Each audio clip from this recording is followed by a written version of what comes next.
लगी अनुज आपको ये बाइक? नहीं, बाइक तो मैंने नहीं देखी। मैं स्टॉक के बारे में बात करना चाह रहा था। इसके बारे में आशीष, हाँ ये मुझे ना बहुत हद तक इसका पैटर्न बिल्कुल वही लग रहा है जो होनासा के टाइम पे हुआ था। आपको याद होगा, होनासा के टाइम पे भी बहुत लोगों ने कहा था कि वो इशू ख़राब है और ये कंपनी कुछ नहीं है। और मतलब उसने भी कई बार कोशिश की थी आने की। ओला ने भी 3-4 बार कोशिश की मार्केट में आने की, ठीक है। लेकिन एक चीज़ है, जिस दिन कंपनी लिस्ट हुई थी और काफ़ी नेगेटिव्स गिनाए गए थे, लेकिन समहाउ स्ट्रीट ने पॉजिटिवली लिया। उस दिन पूरी सेलिंग अब्जॉर्ब हुई, उसके बाद अगले दिन सर्किट लगा यहाँ पर। तो ये प्राइस पैटर्न काफ़ी इंटरेस्टिंग है। ऑलमोस्ट वही प्राइस पैटर्न है जो मैंने होनासा के केस में देखा था। हाँ, होनासा के केस में ये था कि वो प्रॉफिट मेकिंग कंपनी थी, यहाँ अभी भी लॉस मेकिंग है। तो आगे जाते हुए देखते हैं लॉस कम होता है या नहीं होता है।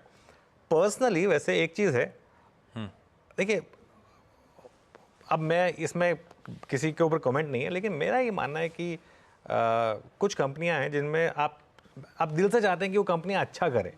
अब वो करें या नहीं करें वो अलग बात है। जैसे जोमेटो हो गई, ओला हो गई, इवन होनासा हो गई। क्यों? क्योंकि ये फर्स्ट जनरेशन एंटरप्रेन्योर्स की कंपनियां हैं, इंडियन एंटरप्रेन्योर्स की। तो इसके लिए अगर ये कंपनियां अच्छा करेंगी ना, तो ये एक एंटरप्रेन्योरशिप के लिए एक बहुत बड़ी चीज़ होगी। इसके लिए मैं चाहता हूँ कि ये कंपनी अच्छा करे। अब करेगी या नहीं वो टाइम बताएगा।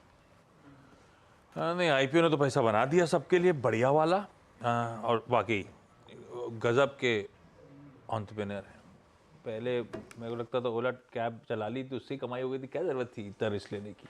पर क्या रिस्क लिया और कहाँ लाके कंपनी खड़ी कर दी। और मेरे ख्याल से लिस्टिंग तक सब ठंडा था। लिस्टिंग के बाद मेरे को लगता है सबको अपने सब फंड मैनेजर को अपने पोर्टफोलियो में चाहिए। आप वो रिस्क नहीं सकते हो, और उसी के चलते बहुत स्ट्रांग एक्यूमुलेशन बना।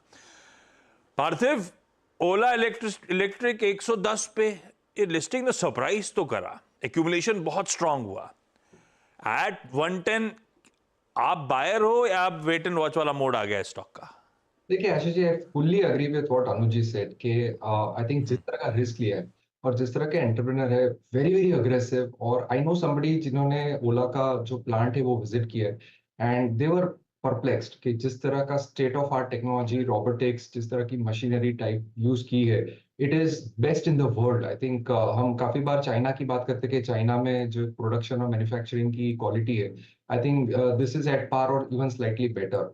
और आई थिंक आने वाले 3 साल में जिस तरह की विजिबिलिटी दी है, lot of plans have been opened.